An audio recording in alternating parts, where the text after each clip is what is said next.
Time lapse of the guys digging up their buried MSAM begins the program. Their only chance of getting back in touch with Phoenix is through this landing craft. The drilling disaster caused damage to it, and the 9 crewmen who were left behind could not fit inside. Their anxieties were compounded by Kelly's current stage of pregnancy, which made the astronaut suits uncomfortable for her growing baby bump. The Soviet doctor examines Kelly and Ed and advises against using their less rigid spacesuits. The two then have a rare, heartwarming moment by listening to the baby's heartbeat. Back home, the word has spread, and this shocking pregnancy revelation has the media in a frenzy. The kid will legally be a Martian if they are born on the red planet, according to press sources, and NASA has been overwhelmed with presents for the expectant child. The entire tale may also be a political ruse. The program makes use of the fact that it is a historical plot to its advantage. Despite the fact that the president had no involvement in Kelly's pregnancy,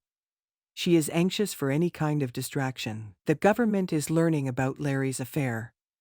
The Mars mission is viewed as a failure, and if Ellen doesn't approve the new NASA legislation, the scandal will be made public. The government aspires to seize total control of NASA and wants full ownership of all future space flight decisions. Even though she could be left with no choice, Ellen Wilson refuses to approve the measure. Even the danger of impeachment against her for obstructing justice exists. Aleda continues her own pursuit of justice. She brings in Bill to evaluate her findings since she thinks Margot is the main person to blame for the crime. When Bill discovers how similar the two engine designs are, he is astonished and decides to proceed with the trial against Aleda's wishes by bringing in an FBI agent. Aleda, devastated by Bill's treachery, rips down her evidence wall and concedes defeat. Dev displays Calypso, his most recent creation. This new spacecraft will be far more effective and powerful than Phoenix. He thinks it'll result in mining on Mars and the emergence of an entirely new civilization there. The board's ignorance in bringing up the dead and the calamity they are still recuperating from confounds the board. They are now losing money at an alarming pace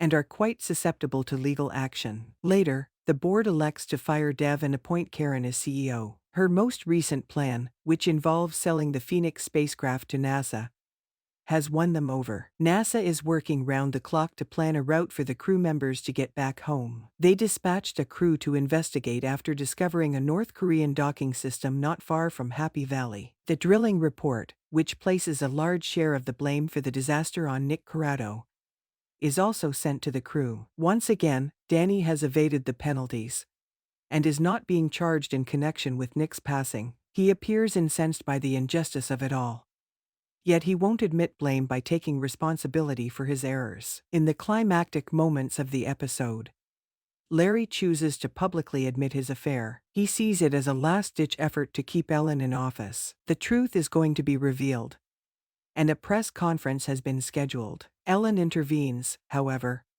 and makes a moving statement. She acknowledges herself as a lesbian and calls for a more accepting and tolerant society toward the LGBTQ+ population. She also modifies the rules governing homosexual military service and lauds Will Tyler as a hero. The broader audience seems to be greatly affected by Ellen's statement. As a result, it is possible that in the near future, the general public's perception of Ellen's administration will significantly shift. It appears like Ellen's presidency may be spared as a consequence. Larry's affair will remain a secret, and Ellen could stay at the White House until the end of her term. Are Kuznetsov and Danielle able to locate the docking system? In the episode, NASA scrambles to find ways to return its astronauts to the planet. Their efforts don't pay off, though, until the very last moments of the show. A North Korean docking system on Mars is found by NASA. The equipment could be compatible with the spacecraft and allow for a return to the planet. However, the docking system's operation is unknown to NASA's mission control. The astronaut must thus locate the docking device physically and assess its effectiveness. Grigory Kuznetsov and Danielle Poole leave towards the location of the docking system in the last seconds of the episode. The team finds the docking mechanism intact when they arrive at the spot. However, a renegade astronaut is holding them hostage at a gunpoint. It is unexpected that a North Korean astronaut would be visiting the Red Planet. He also seems antagonistic, Thus he could forbid Danielle and Kuznetsov from taking the docking system. Kelly blacks out at the conclusion of the episode due to preeclampsia. Kuznetsov and Danielle's futures are similarly uncertain at this time. The pair may have to battle for their lives, and their success will have an impact on how the other stranded astronauts fare in the future. Consequently, the episode's conclusion sets up a captivating season finale. Thank you for watching. Please don't forget to comment, subscribe and give us a like.